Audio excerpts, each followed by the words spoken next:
자, 정면고등학교에서 거꾸로 교실 과학 수업을 듣는 학생 여러분 안녕하세요. 자, 오늘 이 시간에는 우주는 어떻게 시작되었을까라는 내용으로 같이 한번 공부해 보도록 하겠습니다.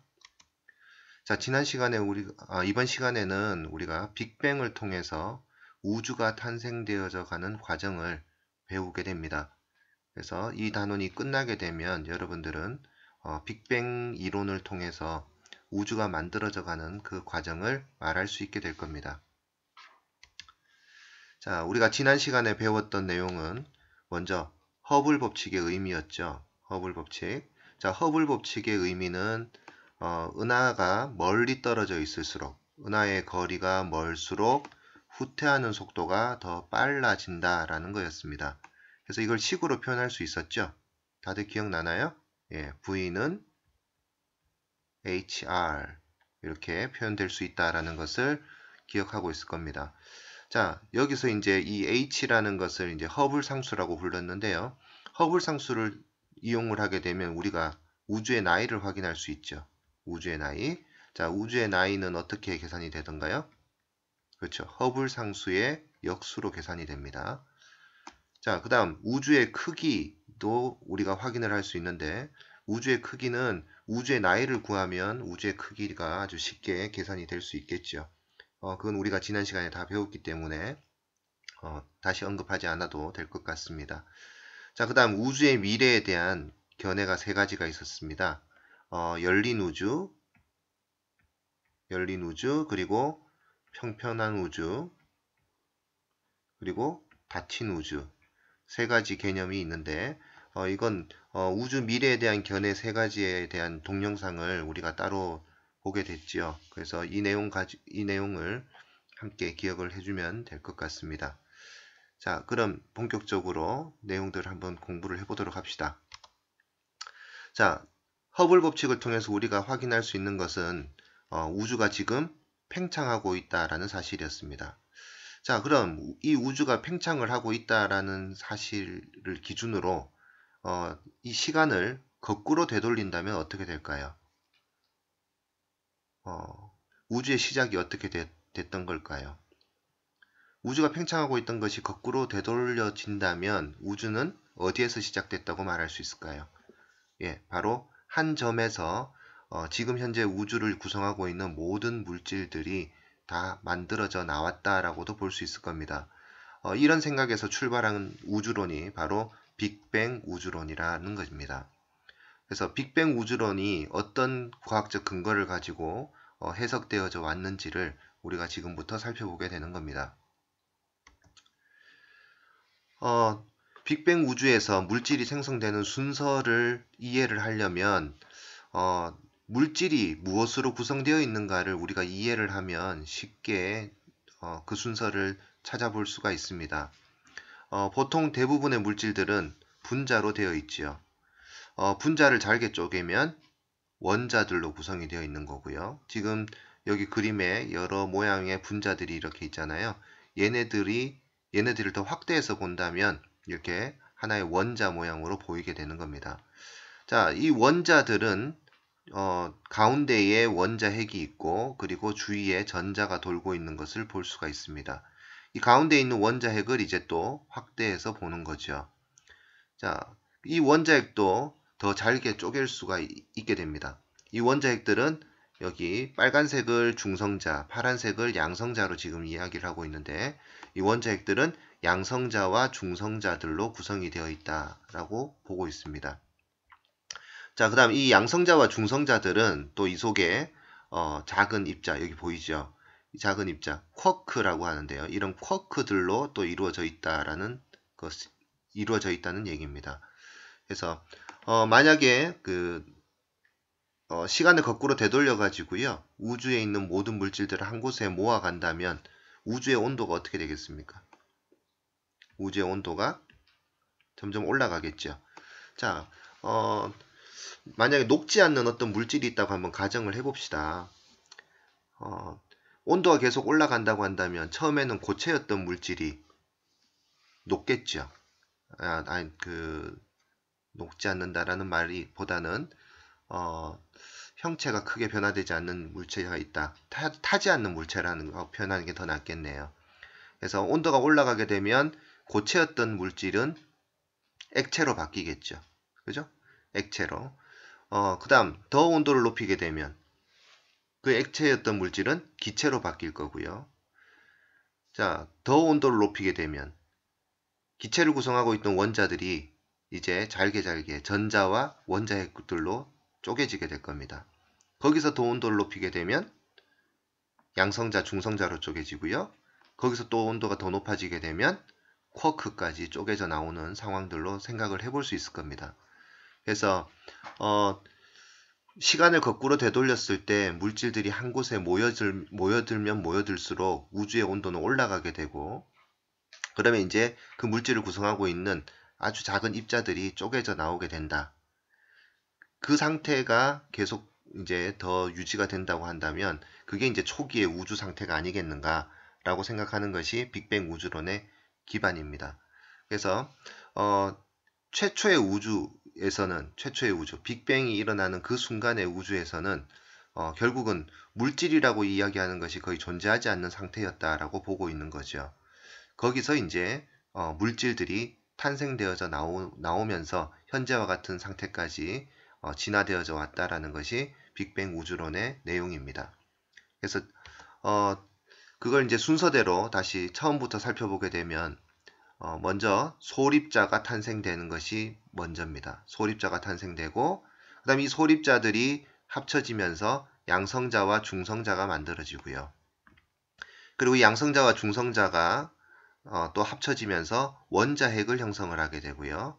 이 원자핵들이 또 다른 전자와 결합이 되면서 이제 물질을 구성하고 있는 이 세상의 물질을 구성하고 있는 원자가 만들어지게 되는 이런 순서대로 우주가 탄생되고 진화되어져 왔다라고 생각을 하고 있는 게 빅뱅 우주론입니다. 요 내용들을 하나하나 살펴보는 것이 이 순서를 한꺼번에 전체를 살펴보게 되면 시간이 꽤 오래 걸리기 때문에 우리 오늘은 양성자와 중성자가 탄생되는 데까지만 살펴보도록 하겠습니다. 자, 지금 요 그림은 빅뱅 우주론을 전체적으로 빅뱅 순간부터 현재까지를 한꺼번에 나타낸 건데 우리가 지금 공부하게 되는 것은 여기 한 1초 정도, 빅뱅 이후부터 1초 정도까지의 내용을 먼저 살펴보게 되는 거라고 생각하면 되겠습니다. 자, 그럼 빅뱅이 일어난 직후 최초의 우주의 상태 10의 마이너스 43승초에서 10의 마이너스 35승초 정도 되는 순간입니다. 사실 이 순간은 사람이 느낄 수가 없는 매우 짧은 순간이에요. 하지만 그 순간에 온도가 매우 높은 초고온 상태고 그 다음에 어마어마하게 많은 양의 물질들이 모여있는 초고밀도의 상태였다라고 볼 수 있습니다. 그 때문에 입자와 에너지가 구별되지 않는 시기였다라고도 볼 수 있어요. 그래서 빛이 입자가 되기도 하고 입자가 빛이 되기도 하는 그런 시기였다라고 볼 수 있습니다. 그래서 입자가 빛이 되는 이런 상황을 가지고 뭐라고 부르냐면 입자가 서로 부딪히면서 사라지게 되어서 빛으로 만들어진다 해서 이때를 쌍소멸이라고 이야기를 하고요. 또 빛에서 입자가 직접 만들어지기도 합니다. 이런 경우에는 쌍생성이라는 상태로 표현이 됩니다. 자, 이것을 좀 더 자세히 살펴보도록 합시다. 자, 지금 이 그림이 쌍소멸과 쌍생성의 예를 나타내는 건데요. 입자의 종류들을 보게 되면 여기 양전자와 전자라는 것이 있는데 이걸 가지고 양전자는 이제 반입자라고 얘기를 하고요. 그리고 전자는 입자라고 이야기를 하게 됩니다. 그렇게 현재 물리학에서 불리고 있습니다. 이런 이제 양전자, 전자와 같은 반입자와 입자가 서로 굉장히 빠른 속도로 충돌을 하게 됩니다. 충돌하는 과정에서 이제 입자의 존재 자체가 사라지면서 감마선과 같은 빛을 내게 되는 이런 상태를 가지고 쌍소멸이다라고 부릅니다. 이와 반대로 이런 감마선들이 쭉 오다가 이제 입자와 반입자를 만들게 되는 상황들도 생겨요. 입자와 반입자를 만들게 되는 상황들이 생깁니다. 그 중에 이제 대표적으로 그림에서는 전자와 양전자를 나타내고 있는 건데요.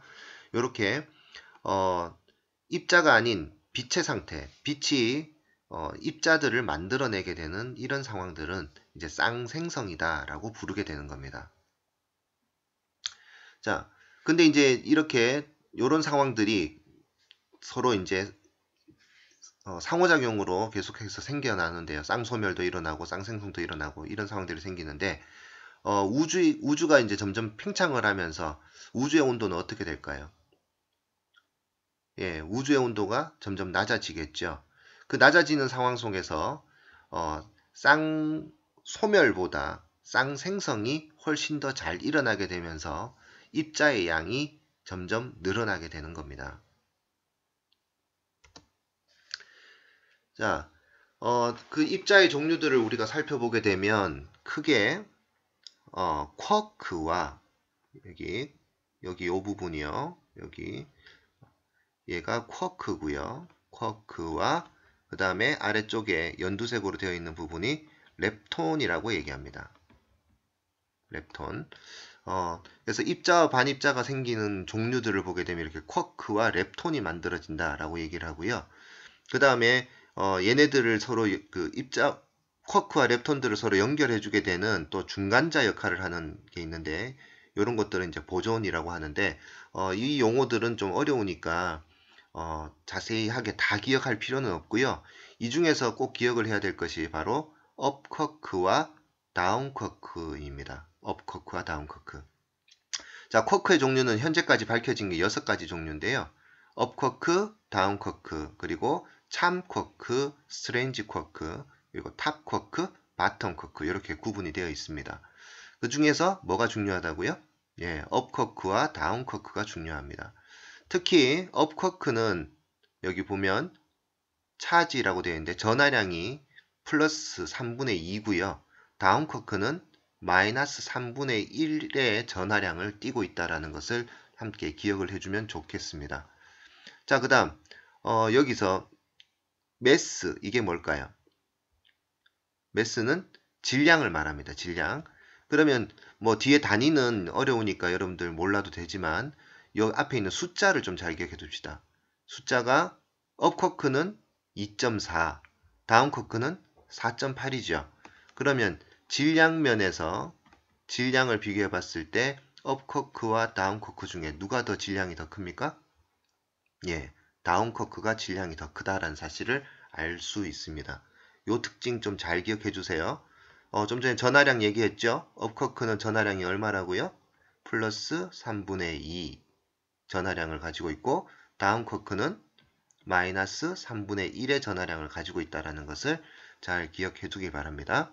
이게 뒤에 가서 굉장히 중요합니다. 꼭 기억해 두세요. 자, 빅뱅이 일어나고 1초에서 4초 정도 됐을 때 이때 이제 우주의 온도가 이제 점점 떨어지게 되면서 좀 전에 만들어졌던 그 업쿼크와 다운쿼크들이 서로 합쳐지게 되면서요. 얘네들이 서로 합쳐지게 되면서 새로운 입자인 양성자와 중성자가 탄생하게 됩니다. 그래서 양성자와 중성자가 이제 업쿼크, 다운쿼크들이 어떤 조합을 가지면서 만들어지는지를 앞으로 살펴보게 될 거고요. 그 다음에 이제 이 시기에서도 여전히 우주의 온도는 상당히 높은 초고온 상태이기 때문에 양성자가 중성자가 되기도 하고 중성자가 양성자가 되기도 하는 그런 특징이 나타나고 있다는 게 이 시기에서 살펴볼 수 있는 특징이라고 볼 수 있습니다. 자, 그럼 자세히 한번 살펴봅시다. 자, 양성자는 어떻게 구성이 되냐면요. 업쿼크 2개와 다운쿼크 하나로 구성이 돼요. 자, 업쿼크 2개와 다운쿼크 하나라는 얘기는 펜 색깔을 좀 바꿔서 한번 해볼게요. 자, 업쿼크 2개와 다운쿼크 하나라는 얘기는 아까 전하량 굉장히 중요하다 그랬죠? 업쿼크는 전하량이 3분의 2, 다운쿼크는 전하량이 마이너스 3분의 1이라고 했습니다. 요거 세 개가 합쳐져서 얘네들이 양성자가 되는 건데, 이렇게 얘네들이 합쳐졌을 때 전하량이 얼마가 됩니까? 예, 플러스 1이 되지요. 즉, 업커크 두 개와 다음 커크 하나가 합쳐져서 양성자라는 입자가 만들어지는데, 그 입자의 전하량은 플러스 1의 전하량을 띠고 있는 특징을 가지고 있다는 얘기가 됩니다. 그 다음 업커크 하나와 다음 커크 두 개가 합쳐지면서 또 하나의 입자를 만들 수가 있습니다. 그런 경우에 전하량의 합은 얼마가 됩니까? 예, 0이 되죠. 즉 중성자는 전하량을 띠고 있지 않는 그런 성질을 가지고 있는 입자라는 것을 알 수가 있습니다. 자, 그 다음 조금 전에 이야기를 했었죠. 자, 지금 이제 그 우주가 빅뱅이 일어나고 나서 1초 정도쯤 되었을 때, 1초에서 4초 정도쯤 되었을 때 여전히 우주의 온도는 어떠하다 그랬습니까? 예, 초고온 상태라 그랬죠. 초고온 상태이기 때문에 양성자와 중성자가 서로 자유롭게 변환이 됩니다. 즉, 양성자는 에너지를 흡수를 해요. 자, 중성자는 에너지를 방출하면서, 자, 양성자는 에너지를 흡수해서 중성자가 되고요. 중성자는 에너지를 방출하면서 양성자가 됩니다. 이게 왜 그러냐 하면 에너지라고 이야기하는 것이 사실은 질량으로 대체해서 생각을 할 수 있는데, 자, 양성자는 아까 업커크 몇 개라 그랬나요? 업커크가 2개, 다운 커크가 하나라 그랬죠. 그 다음에 중성자는 업커크 하나, 다운 커크가 2개라 그랬습니다. 근데 앞에서 업커크와 다운 커크 중에 누가 더 질량이 더 크다 그랬습니까? 예, 다운 커크가 질량이 조금 더 컸었죠. 그렇다면 지금 업커크 2개, 다운 커크 하나, 그 다음에 업커크 하나, 다운 커크 2개 이렇게 결합되어 있는 양성자와 중성자 둘의 질량을 비교해 본다면 누가 더 질량이 더 크겠습니까? 그렇죠. 중성자가 질량이 더 크다라는 사실을 알 수가 있습니다. 그러면 양성자가 중성자로 변하려면 질량이 증가하게 되죠. 그 증가하는 질량만큼을 에너지로 흡수해야만 된다는 겁니다. 그 다음 중성자가 양성자가 되려면 질량이 어떻게 되나요? 질량이 감소하죠. 그러면 그 감소하는 질량만큼을 에너지 형태로 방출하게 되는 거예요. 그래서 우주의 이때 상태가 온도가 굉장히 높기 때문에 에너지를 흡수할 수도 있고 에너지를 방출할 수도 있는 것이 아주 쉽게 일어나는 상태라는 얘기예요. 그래서 양성자가 중성자로 되기도 하고 중성자가 양성자로 되기도 한다는 얘기입니다. 근데 점점 시간이 흐르면 어떻게 됩니까? 시간이 점점 흐름에 따라 우주의 온도는 낮아지게 되죠. 자, 그러면 온도가 낮아지면 낮아질수록 에너지를 흡수하기가 쉬울까요? 방출하기가 쉬울까요? 주변의 온도가 낮아지면 낮아질수록 에너지를 방출하는 것이 더 잘 일어나죠. 방출이 더 잘 일어나게 됩니다. 흡수는 잘 일어나지 않게 되겠죠. 그렇다면 양성자가 중성자가 되는 것보다 중성자가 양성자가 되는 것이 더 잘 일어나게 되겠죠. 그럼 우주에서 존재하고 있는 양성자, 중성자의 개수는 누가 더 점점 많아집니까? 그렇죠. 양성자의 개수가 더 많아지게 됩니다. 그러면 최종적으로 만들어지는 그 양성자와 중성자의 개수가 약 8대1 정도가 될 때까지 중성자가 양성자로 변화가 되게 됩니다. 그래서 이 8대1이라는 양이 나중에 뒤에서 또 굉장히 중요하니까요. 요 비율도 잘 기억을 해 놓을 수 있도록 해주면 좋겠습니다. 자, 지금까지 이제 우리가 살펴봤던 것이 빅뱅 초기의 소립자. 자, 여기서 말하는 소립자라고 얘기하는 것은 쿼크와 렙톤들을 얘기하는 겁니다. 이 소립자가 탄생되는 과정들을 우리가 살펴봤고요. 그 다음에 이 쿼크 중에서 중요한 게 뭐라 그랬죠? 예, 업쿼크, 다운쿼크라 그랬어요. 이 업쿼크, 다운쿼크가 서로 합쳐지게 됨에 따라 양성자와 중성자가 만들어지는 과정까지 살펴봤습니다. 그 속에서 이제 시간이 지남에 따라 양성자와 중성자의 구성비가 몇 대 몇? 예, 약 8대 1 정도 되는 것까지 진행이 되는 그 과정까지 우리가 살펴보게 된 겁니다. 그럼 이제 다음 동영상에서 다음 수업에서 우리가 원자핵이 만들어지는 과정과 그리고 원자가 탄생하는 과정들을 살펴보도록 하겠습니다. 예, 지금까지 강의 듣느라고 수고했습니다. 시간 꽤 됐겠는데?